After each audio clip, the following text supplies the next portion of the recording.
우리의 영원한 피난처 되시는 주 날개 밑에 거하는 우리의 믿음의 삶이 되도록 날마다 하나님께서 역사하여 주옵소서. 이 시간도 주의 말씀을 사모하며 하나님 앞에 나아갑니다. 저희 모두를 하나님께서 말씀으로 사로잡아 주시고 성령으로 지배하여 주셔서 참으로 하나님의 말씀을 통해 우리의 심령이 새로워지며 하나님께 더 가까이 나아가는 은혜의 시간이 되도록 성령으로 역사하여 주옵소서. 함께 주실 줄로 믿사오며 예수님의 이름으로 기도드리옵나이다. 아멘.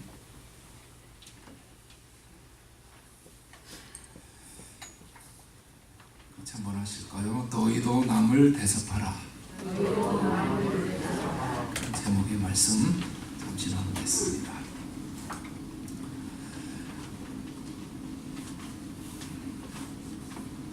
오늘 우리 장로님께서 봉독해 주신 처음이실 것 같아요. 이렇게 한 절을 넣으셔서 읽으신 거는 이 구절은 믿는 자는 물론이고 믿지 않는 자들도 잘 아는 유명한 구절입니다.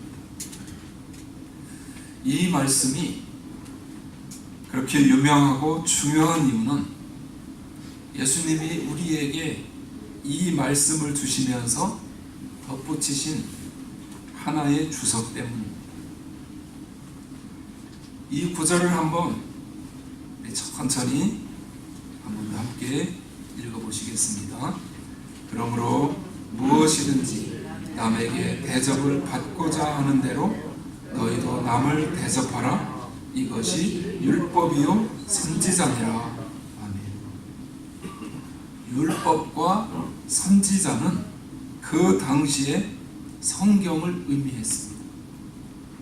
당시에는 구약 성경밖에 없었습니다. 그러니까 이 말씀을 이렇게 바꿀 수 있습니다. 그러므로 무엇이든지 남에게 대접을 받고자 하는 대로 너희도 남을 대접하라. 이것이 성경 말씀이니라. 너희가 이것을 지킨다면 성경의 정신대로 살아가는 거라고 말씀하는 것입니다. 바로 이 이유 때문에 이 말씀을 황금률이라고 그렇게 불렀습니다. 같이 한번 해보시죠. 황금률. 우리 전도사님께서 다음번 효도잔치든지 수련회에서 성경 퀴즈로 이 황금률 마태복음 7장 12절 하면 황금률 딱 이렇게 해서 문제를 낼 거니까 맞추시기 바랍니다. 원래 황금률이라는 용어를 처음으로 사용한 사람은 감리교 창시자인 요한 웨슬레이. 그는 이 본문을 대해 강의하다가 이것이 곧 율법이요 선지자니라는 말씀의 의미를 깨닫고 그 당시에 가장 귀했던 이 황금에 빗대어서 황금과 같은 법칙이라는 뜻에서 황금률이라는 말을 사용했습니다. 그렇다면 이 구절이 뜻하는 바가 무엇일까요? 많은 사람들이 이 구절의 의미를 남을 잘 대접하는 것이라고 그 정도로 생각합니다. 그러나 이것은 다른 사람을 접대한다는 뜻이 아닙니다. 이 말씀에서 다른 사람을 대접한다는 헬라어 원어는 포이에오로 행하다라는 뜻입니다. 행하다. 영어로는 우리가 너무나도 잘 아는 do입니다. do. 그러므로 이 말씀을 우리가 알기 쉽게 다시 번역하면 이런 뜻입니다. 우리는 다른 사람들이 우리에게 행해 주기를 바라는 그대로 그들에게 행해 주어라. 쉬운 성경에서는 이렇게 번역했습니다. 다른 사람이 너희에게 해 주었으면 하는 대로 너희가 다른 사람들에게 모두 해주어라. 이것이 율법과 예언서의 내용이다. 그러면 다른 사람들이 나에게 행해 주기를 행하는 것이 무엇일까? 우리는 남에게 바라는 것이 수도 없이 많습니다. 심리학자들은 이러한 바람을 세 가지로 요약할 수 있다고 이야기합니다. 첫 번째, 다른 사람들이 나를 이해해주고 도와주기를 원하는 마음이 우리 안에 가득하다고 합니다. 우리는 이 땅에 살면서 누군가가 나를 완전히 이해해주고 알아주기를 원합니다. 사람은 누구나 이러한 사람을 만나고 싶어 합니다. 그래서 나를 이해해줄 사람을 찾아 헤매지만 그런 사람은 흔하지 않습니다. 내 모든 속마음을 다 털어놓으면 나를 이해해 주기는커녕 그때부터 나를 우습게 생각하며 형편없다고 생각할까봐 두려워합니다. 모든 허물을 알고 나서도 나를 비난하지 않고 나를 이해해주며 내 처지를 알아주는 사람, 우리는 그러한 사람을 만나고 싶은 소원이 있습니다. 그러나 안타깝게도 모든 배우자가 다 그러한 역할을 해줄 수 있는 것은 아닙니다. 한 심리학자가 분석을 했습니다. 왜 남자들이 자꾸 술집에 가서 돈을 쓰는가? 이유는 한 가지로 내 마음을 다 털어놓고 싶은데 아내에게 털어놓으면 알아주기는 고사하고 그날부터 바가지를 긁힐 생각을 하니까 이야기하고 싶지 않다는 것입니다. 하지만 술집에 있는 여자들은 돈만 주면 자신의 말을 다 들어줍니다. 이야기를 들어주면서 슬픈 표정도 지어주고 공감해 주기도 합니다. 대부분의 남자들은 그것이 쇼인 줄 알면서도 그곳에 갑니다. 왜 그럴까요? 사람에게는 누군가가 내 마음을 알아주고 이해해 주기를 바라는 그러한 마음이 있기 때문이라는 것입니다. 오늘 예수님은 우리에게 황금률을 통해서 이렇게 말씀하십니다. 너희가 이 땅에 살면서 누군가가 너를 완전히 이해해주고 알아주기를 원하니 그렇다면 먼저 내가 다른 사람들을 그렇게 이해하고 알아주어야 한다. 이것이 바로 황금률입니다. 특별히 아내에게 이해받기만을 바라지 말고 먼저 아내를 이해하라는 것입니다. 아내분들이 이럴 때 아멘이 크게 나와요. 공평해야 되니까 남편에게 무언가를 간절히 바라기만 하지 말고 남편을 먼저 이해하고 알아주라는 것입니다. 남편분들이 아멘 안 나오세요. 두 번째로 우리는 다른 사람들이 참아주기를 원한다고 합니다. 우리는 나에 대해서 사람들이 오래 참아주기를 바랍니다. 그래서 성경은 사랑을 오래 참는 것이라고 정의했습니다. 지금은 조금 부족하고 당장은 실패했어도 부모님이 나를 믿고 참아주기를 원합니다. 언젠가는 올바른 길을 가고 언젠가는 성공하리라는 것을 믿고 기다려줄 때 그 부모님이 그렇게 고마운 것이죠. 그 배우자가 그렇게 고마운 것입니다. 사실 누가 내 단점을 지적해 주지 않아도 누구보다 나의 부족함과 나의 단점을 내가 잘 알고 있습니다. 그 부족함과 단점을 구태여 끄집어내서 비판을 하고 함부로 이야기하는 것보다 조용히 믿고 참아주며 기다려주는 사람이라면 좋겠어요. 우리 주말씀 교회는 그러한 사람들이 넘쳐나기를 바랍니다. 열심히 사업을 했지만 돈을 많이 벌지 못했어요. 사업의 형편은 내가 가장 잘합니다. 가정이 어려운 것도 알고 있습니다. 이때 아내가 바가지를 긁거나 투정하는 것이 아니라 편하지 않고 우리 남편은 언젠가 가정을 잘 이끌어 줄 거야 라고 생각하고 참고 기다려준다면 아내가 얼마나 고맙고 귀하겠습니까? 행상을 하며 아들을 키운 어머니가 있었습니다. 그 어머니는 굉장히 고생을 하면서 아들을 공부시켰습니다. 그런데 이 아들이 그만 대학에 떨어지고 말았습니다. 이를 한 어머니는 아들의 멱살을 잡고 길거리로 나가서 통곡을 했습니다. 그 일이 이 아들에게 얼마나 큰 상처가 되었는지 50살이 된 어느 날 다른 친구에게 그 이야기를 하면서 펑펑 울었다고 합니다. 그때 어머니가 아들을 믿고 조용히 기다려 주었다면 얼마나 좋았을까요? 여러분, 대개 보면 이런 말을 잘합니다. 너한테 실망했어. 이제 끝이야. 너는 내 아들도 아니야. 호적에서 파내버릴 거야. 호적에서 파면 누가 손해인가요? 부모가 손해입니다.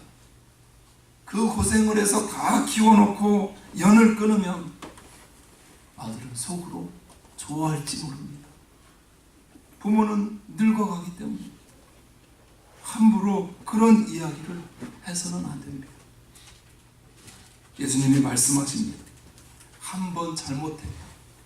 관계를 정리하고 쌀쌀맞게 대하는 사람, 단점도 알고 허물도 알고 실수도 알지만 오래 참아주는 사람이 고맙고 귀한 사람이다. 그러면서 황금률을 말씀하십니다.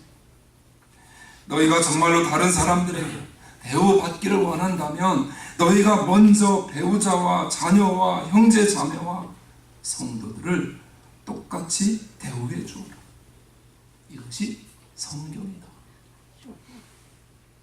오래 참아주는 부부치고 그 사이가 깊어지지 않는 부부가 있을까? 참고 기다리는 관계는 언젠가는 회복되는 것입니다. 처음에는 관계가 틀어지는 것 같아도 오래 참아주다 보면 상대방이 변화되는 것입니다. 시간이 흐를수록 그 관계가 더욱 단단해지는 것입니다. 마지막으로 심리학자들은 우리가 다른 사람들에게 존경받고 인정받기를 원한다고 말합니다. 아무리 부족한 사람도, 아무리 비천한 자리에 있는 사람이라 할지라도 그 마음을 들여다보면 다른 사람에게 인정받고 존경받기를 원하는 마음이 있는 것이 사실입니다. 왜 그럴까요? 우리는 다 하나님의 형상으로 지음받은 존재이기 때문에 내 존재를 인정해주는 사람이 가장 고맙습니다. 무슨 위대한 어떠한 일을 하라는 뜻이 아닙니다. 한 나라의 대통령이라고 해도 국민들이 그를 인정해주지 않고 존경해주지 않으면 무슨 소용이 있겠습니까? 그러나 내가 말단 종업원이라 할지라도 누군가가 내가 하는 일을 인정해 줄 때, 특별히 배우자끼리 서로 존중해 줄 때 마음이 따뜻해지는 것입니다. 예수님은 이것이 황금률이라고 말씀하십니다. 너희의 마음에 그러한 소원이 있다면 너희는 마땅히 주위의 모든 사람들을 다 존중하고 인정해야 한다는 말씀인 것입니다. 대개 사람들은 자기보다 못한 사람을 쉽게 멸시합니다. 지위가 조금이라도 낮은 사람이 옆에 있으면 굉장히 의시됩니다. 그런 사람은 성경의 시옷자도 모르는 사람입니다. 우리가 존경받고 인정받기를 원하는 그대로 다른 사람을 인정해 주는 것이 바로 성경이요 우리들의 삶이어야 할 줄로 믿습니다. 여러분, 우리 안에는 다른 사람들이 나에게 해주기를 원하는 수많은 목록이 존재합니다. 우리는 다른 사람들이 나에게 친절하게 대하기를 원하고 정직하기를 원합니다. 나를 도와주기를 원하고 실수와 잘못을 용서해 주기를 원합니다. 또한 나의 단점에도 불구하고 나를 받아주고 나에게 베풀어 주기를 원합니다. 나에게 미소 짓기 원하고 나를 사랑해 주기 원하며 내가 조금 부족하더라도 언제나 나를 존중해 주고 따뜻하게 대해 주기를 원합니다. 끝이 있을까요? 없을까요? 끝이 없습니다.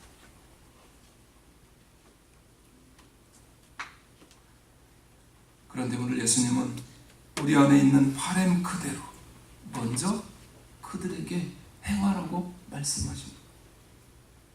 그것이 무엇이든지 다른 사람들이 나에게 먼저 해주기를 기다리지 말고 내가 먼저 그들에게 행하라고 말씀하십니다. 문제는 이해가 아닌 실천입니다.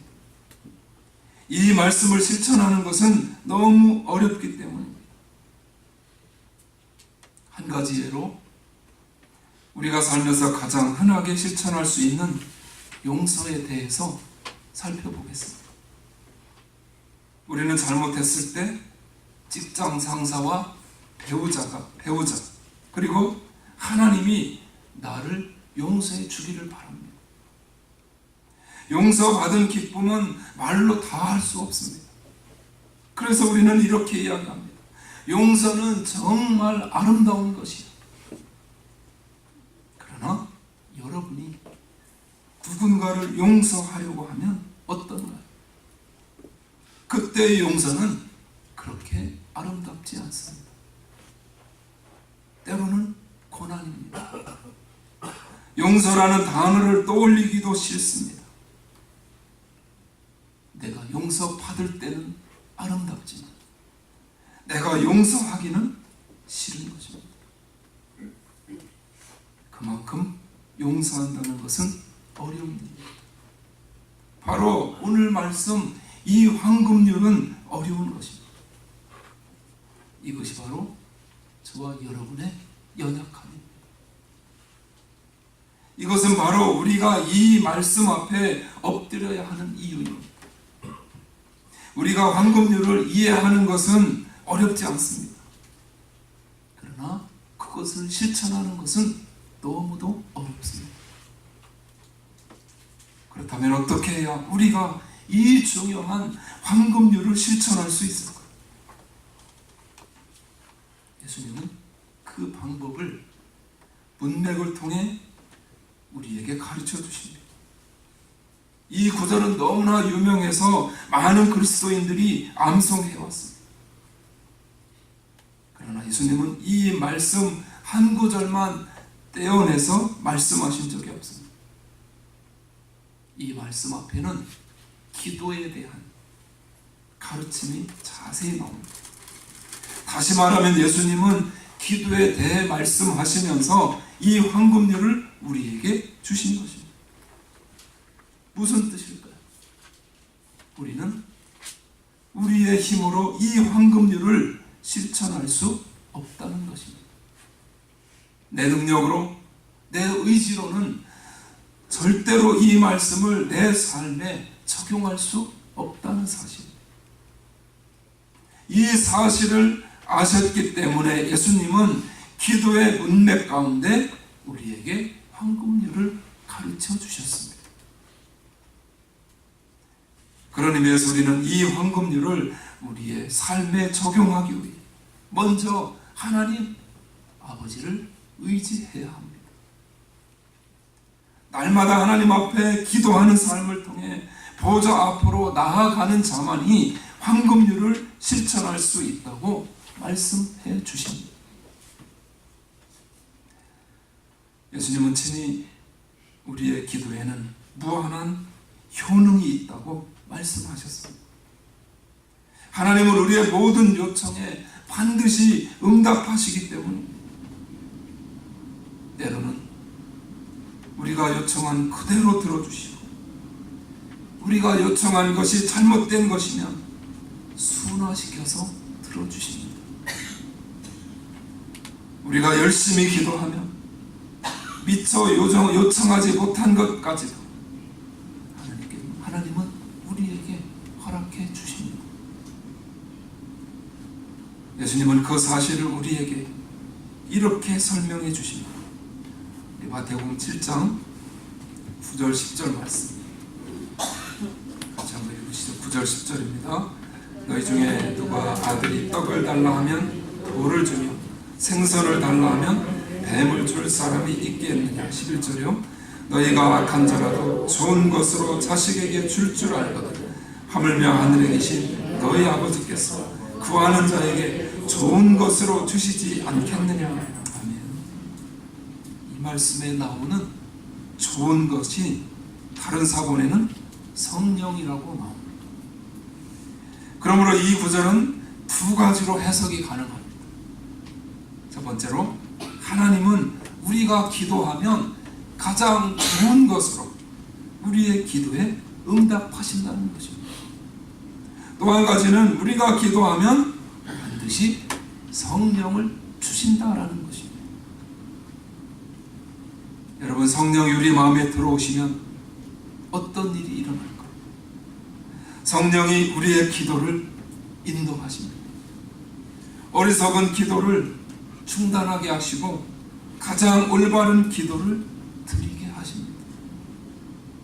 그러므로 성령이 기도하면 우리는 가장 좋은 것을 받게 됩니다. 성령으로 해석하나 문자 그대로 좋은 것으로 해석하나 그 결과는 똑같습니다. 중요한 것은 기도가 응답되어 우리의 삶에 가장 좋은 것이 이루어진다는 사실입니다. 성령이 우리 안에 충만히 거하시게 된다는 것입니다. 성령이 우리 안에 충만하게 거하시면 우리는 어떻게 바뀔까요? 이러한 사람은 황금률을 실천할 수 있습니다. 이것이 바로 기도의 중요성입니다.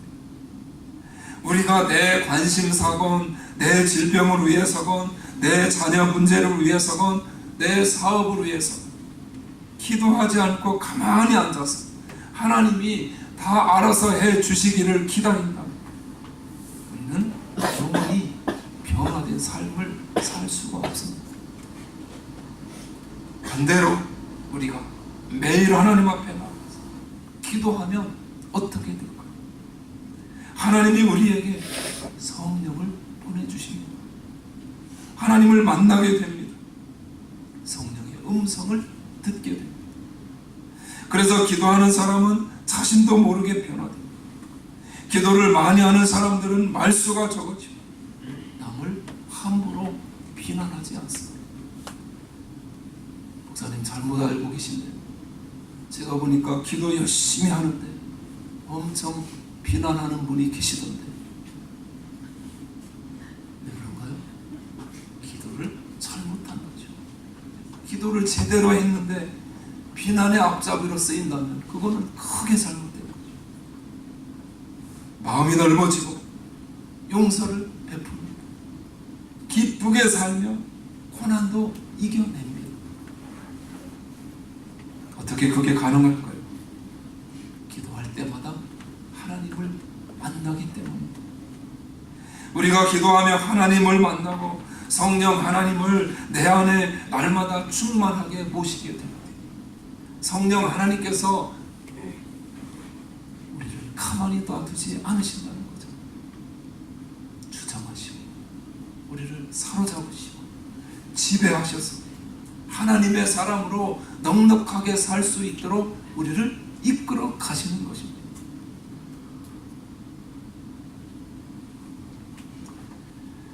그때 우리는 황금률을 온전히 실천할 수 있는 자가 되는 것입니다. 이 황금률을 실천하는 것은 곧 성경의 말씀대로 사는 것입니다. 비로소 천국 백성이 되는 것입니다. 하나님의 놀라운 축복을 받게 되는 것입니다. 여러분, 하나님은 우리에게 결코 실천 불가능한 일을 명령하신 적이 없습니다. 그래서 이 황금률을 주시면서 황금률을 우리의 생활에 적용할 수 있는 방법을 알려주셨어요. 기도하라. 기도하면 내가 너희의 요청을 다 들어주겠다. 성령을 충만하게 너희에게 보내주겠다. 그래서 너희가 성령이 충만하면 그 황금률을 놀랍게 이루어 갈 수 있다고 말씀하시는 것입니다. 세계적으로 유명한 피아니스트 파데레프스키, 이름이 참 어려워요. 파데레프스키. 이 사람이 미국에서 공연을 하게 되었습니다. 홀은 이른 시간부터 꽉 찼습니다.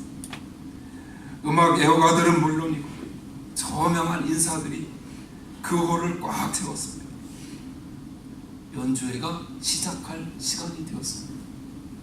그때 아들을 유명한 피아니스트로 키우기 위해 헌신을 다하던 한 어머니가 5살짜리 아들을 데리고 연주회장으로 들어갔습니다.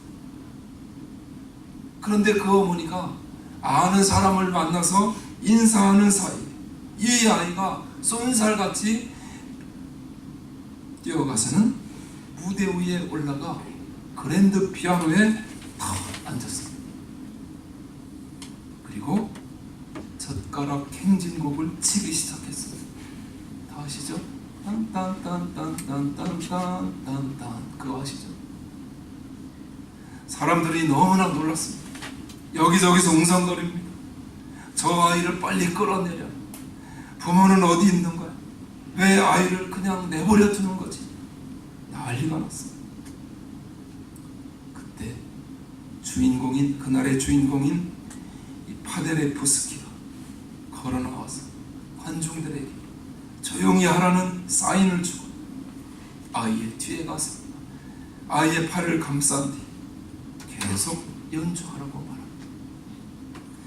그리고는 즉석에서 화려한 화음을 넣어서 젓가락 행진곡을 같이 연주하기 시작했습니다. 노래와 같은 박수가 쏟아져 나왔습니다. 이 사건은 너무나 유명해서 미국의 전 지역으로 퍼졌습니다. 수많은 잡지에서 이 사건을 보도했습니다. 특별히 그의 모습이 하나님의 모습을 연상시킨다고 해서 무디 성경학교에서 발행하는 크리스천 투데이라는 잡지에 이 기사를 자세히 실었습니다. 그 아이는 분명 유명한 피아니스트가 되었을 것으로 확신을 합니다. 사랑하는 여러분, 하나님도 이와 같으신 분이시죠. 한 번 실수했다고 우리를 끌어내리지 않으십니다. 잘못했다고 정죄하지 않으십니다. 우리는 적어도 하나님을 아버지로 모시고 사는 하나님의 자녀들입니다. 그렇다면 우리는 어떻게 살아야 할까요? 이 황금률을 오늘부터 실천해야 할 줄로 믿습니다. 황금률을 실천할 때 우리의 연약함이 드러날 것입니다. 넘어지기도 할 것입니다. 속이 상하기도 할 것입니다. 이 어린아이처럼 그저 젓가락 행진곡만 연주할지도 모릅니다. 그러나 그분은 저와 여러분을 결코 혼자 내버려 두지 않으십니다. 하나님의 보좌 앞에 나아가기만 합니다. 하나님은 우리 뒤에 오셔서 팔을 뻗어서 하는 밖에 내지 못하는 우리의 연주를 정말 화려한 대곡으로, 오늘 우리 할렐루야 찬양을 얼마나 아름답게 찬양을 드렸습니까? 정말 우리는 초라하고 우리는 연약하여서 정말 보잘것없는 그러한 연주를 할 수밖에 없다 할지라도 하나님께서는 우리와 함께 하셨어요. 우리의 그 초라한 연주를 화려한 대곡으로 바꿔주시는 분이심을 믿으시기 바랍니다. 그 하나님을 전적으로 의지하고 전적으로 신뢰하며 황금률을 여러분의 것으로 만드시고 그로 인해 여러분의 삶이 놀랍게 변화되시기를 주님의 이름으로 축원합니다.